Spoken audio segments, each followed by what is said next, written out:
Hello बच्चों, स्वागत है आपका आपके यूट्यूब चैनल टीचिंग स्वीटली में। देखिए बच्चों, इस वीडियो में हम सीखेंगे कि अभाज्य गुणनखंड कैसे निकालते हैं। ठीक है, अभाज्य गुणनखंड को इंग्लिश में प्राइम फैक्टराइजेशन कहते हैं। हमारे पास बच्चों ये 4 सवाल हैं।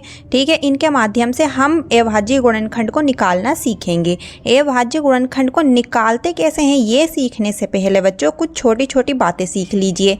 जैसे बच्चों अभाज्य क्या होता है। देखिए बच्चों, जो अभाज्य संख्या होती है वह जो केवल एक से कटती है या फिर खुद से कटती है। अब इस बात का क्या मतलब है देखिए बच्चों, अभाज्य संख्या जो संख्या एक और केवल खुद से कटती हो वह अभाज्य संख्या कहलाती है। उदाहरण के लिए जैसे 2, 3, 5, 7, 11 और आगे भी होती हैं जैसे 13, 17। ठीक है बच्चों, अब देखिए इसका क्या मतलब है। बच्चों जो 2 है वो केवल 2 के ही पहाड़े में आता है या फिर 1 के पहाड़े में आता है। 1 दूनी 2 और 2 के पहाड़े में 2 एकम 2। इसके अलावा तो किसी और के पहाड़े में नहीं आता है ना बच्चों 2। तो इसका मतलब 2 एक अभाज्य संख्या है, मतलब ये किसी और से विभाजित नहीं की जा सकती। उसी प्रकार बच्चों 3 भी केवल 3 के ही पहाड़े में आता है। क्या आपने देखा है कि किसी और के पहाड़े में भी 3 आता हो? नहीं ना बच्चों, केवल 3 के ही पहाड़े में आता है या फिर 1 के पहाड़े में आता है। उसी प्रकार बच्चों 5, 7, 11 और आगे भी अभाज्य संख्याएं होती हैं। ये उदाहरण के तौर पे हमने ले लिया है। अब बच्चों आपको इतना समझ में आ गया होगा कि अभाज्य कहते किसे हैं, मतलब अभाज्य संख्या होती क्या है। अब देखिए बच्चों, गुणनखंड का क्या मतलब होता है। जैसे बच्चों हमारे पास 6 हैं। ठीक है, हम 6 को कैसे लिख सकते हैं? 2 या 6 भी तो लिख सकते हैं, या फिर 3 दूनी 6 भी लिख सकते हैं। इसका मतलब ये है बच्चों कि 2 भी 6 का गुणनखंड है और 3 भी 6 का गुणनखंड है, क्योंकि हम 6 को इस रूप में भी लिख सकते हैं। अब आपको गुणनखंड का मतलब भी समझ में आ गया। अब ये समझिए बच्चों अभाज्य गुणनखंड क्या होता है। देखिए बच्चों, जो अभाज्य गुणनखंड होता है ना वो होता है किसी भी संख्या को अभाज्य संख्याओं के गुणनफल के रूप में लिखना। मतलब अभाज्य संख्याएं क्या हैं? ये हैं 2, 3, 5, 7, 11 है ना, 13, 17, ये सब अभाज्य संख्याएं हैं। तो किसी भी संख्या को जब हम इन संख्याओं के गुणनफल के रूप में लिखेंगे ना उसे हम अभाज्य गुणनखंड कहते हैं। देखिए पहला सवाल ले लेते हैं, आपको बिल्कुल अच्छे से समझ में आ जाएगा। पहला सवाल क्या है बच्चों? हमारे पास 12 है। ठीक है, हमें क्या करना है? 12 का निकालना है बच्चों अभाज्य गुणनखंड। तो कैसे निकालेंगे? अभाज्य गुणनखंड निकालने के लिए बच्चों हम अभाज्य संख्या की सबसे छोटी संख्या से स्टार्ट करते हैं। अभाज्य संख्या ये हैं। ठीक है, हम इसका अभाज्य गुणनखंड निकालने के लिए अभाज्य संख्या की सबसे छोटी संख्या से स्टार्ट करते हैं, मतलब 2 से।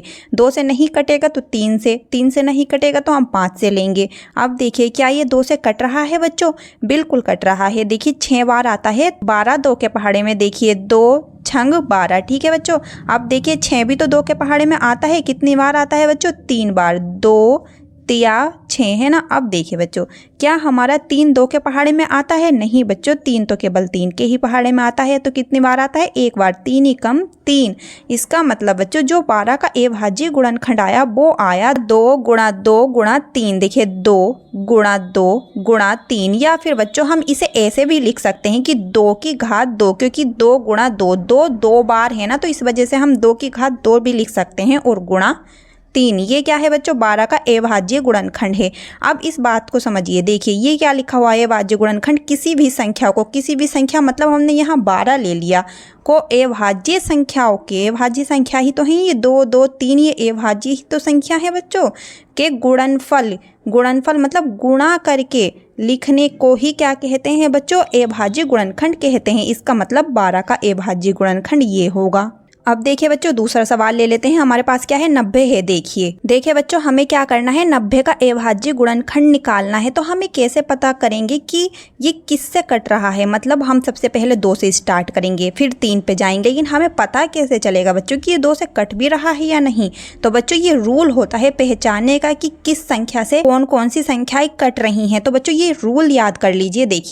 देखिए बच्चों, जो 2 से कटने का नियम होता है ना वो होता है अगर संख्या के इकाई का अंक सम संख्या हो। सम संख्या क्या क्या है? 0, 2, 4, 6, 8। अगर बच्चों इकाई का अंक क्या हो, इनमें से कोई भी संख्या हो, इसका मतलब वो 2 से कटेगा ही कटेगा। अब देखिए इकाई का अंक क्या है बच्चों? जो इधर वाली संख्या होती है ना, इधर वाला अंक होता है उसे हम इकाई का अंक कहते हैं। हम कैसे पढ़ते हैं बच्चों किसी भी संख्या को? ऐसे ही तो पढ़ते हैं, इकाई, दहाई, सैकड़ा, हजार। यहाँ पे भी कुछ होता तो सैकड़ा, हजार, 10,000 ऐसे ही तो पढ़ते हैं। इसका मतलब यहाँ 0 क्या है बच्चों? इकाई का अंक है। अगर बच्चों इकाई का अंक इनमें से कोई सा भी अंक हुआ ना, तो इसका मतलब वो 2 से अवश्य ही कटेगा। हमारा यहाँ सम संख्या 0 आ रहा है बच्चों, 0 भी सम संख्या होता है, ठीक है। तो इसका मतलब ये हमारा 2 से कटेगा ही कटेगा। तो देखिए काटिए, कितनी बार कटेगा बच्चों, 2 चौक 8, क्योंकि बच्चों 9 तो आता नहीं है 2 के पहाड़े में, लेकिन बच्चों 9 से कम हमारा 8 आता है, और कितनी बार आता है, 4 बार, 2 चौक 8। लेकिन बच्चों ये तो 9 है, तो इस 9 का 1 इधर पहुंच जाएगा, तो ये कितना बन जाएगा बच्चों, 10। तो 10 कितनी बार आता है, 5 बार, 2 पंजे 10। अब देखिए बच्चों, क्या अब ये हमारा 2 से कटेगा, नहीं बच्चों ये 2 से नहीं कटेगा, क्योंकि 45 का जो इकाई का अंक है 5, वो हमारी सम संख्या नहीं है। तो अब 2 के बाद हम किस पाएंगे बच्चों, 3 पाएंगे। अब बच्चों देखिए 3 से भी काटने का नियम होता है, क्या होता है, देखिए बच्चों 3 से काटने का जो नियम होता है बहुत ही आसान होता है। हम क्या करते हैं, जो भी संख्या है उसको हम जोड़ेंगे। कैसे, देखिए 4 और 5 को जोड़िए, कितना हुआ, 4 और 5 बच्चों 9। क्या हुआ बच्चों, 9। अब ये देखिए, क्या 9 हमारा 3 के पहाड़े में आता है, बिल्कुल आता है, 3 बार, मतलब ये हमारा 3 से कटता है ना, 3 बार कट गया हमारा 9। तो इसका मतलब बच्चों ये 45 भी हमारा 3 से कटेगा। हम क्या करेंगे, जो भी संख्या है उन्हें जोड़ेंगे, और जोड़ने के बाद जो भी आएगा, अगर वो 3 से कटता है ना बच्चों, तो ये पूरी संख्या भी हमारी 3 से कटेगी ही। तो इसका मतलब हमारा ये 45 3 से कटेगा। तो देखिए 3 से काटिए, कितनी बार, 4 तो हमारा आता नहीं है बच्चों 3 के पहाड़े में, लेकिन 3 तो आता है ना, 3 ही कम 3, और इस 4 का 1 इधर पहुंच जाएगा, तो कितना हो गया बच्चों, 15। 3 पंजे 15।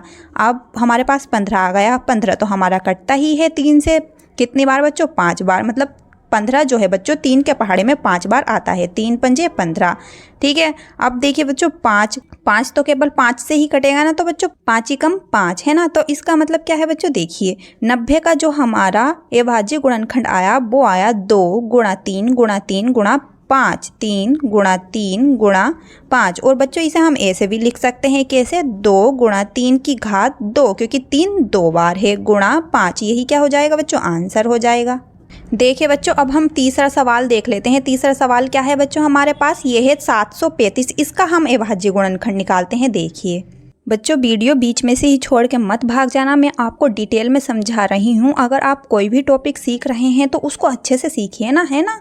तो इस वजह से वीडियो थोड़ी लंबी हो सकती है, लेकिन आपको बहुत अच्छे से समझ में आ जाएगा। देखिए बच्चों हमें क्या करना है, 735 का अभाज्य गुणनखंड निकालना है। कैसे निकालेंगे, देखिए बच्चों 735 का अभाज्य गुणनखंड निकालने के लिए हम क्या करेंगे, 2 से स्टार्ट करेंगे। तो क्या ये हमारा 2 से कटेगा, नहीं कटेगा। क्यों नहीं कटेगा, क्योंकि बच्चों 5 जो है हमारा इकाई का अंक है, और इकाई का अंक हमारा क्या है, सम संख्या नहीं है। ये जो सम संख्याएं हैं ना, इनमें से कोई सी भी सम संख्या नहीं है ये 5, तो ये हमारा 2 से तो कटेगा नहीं।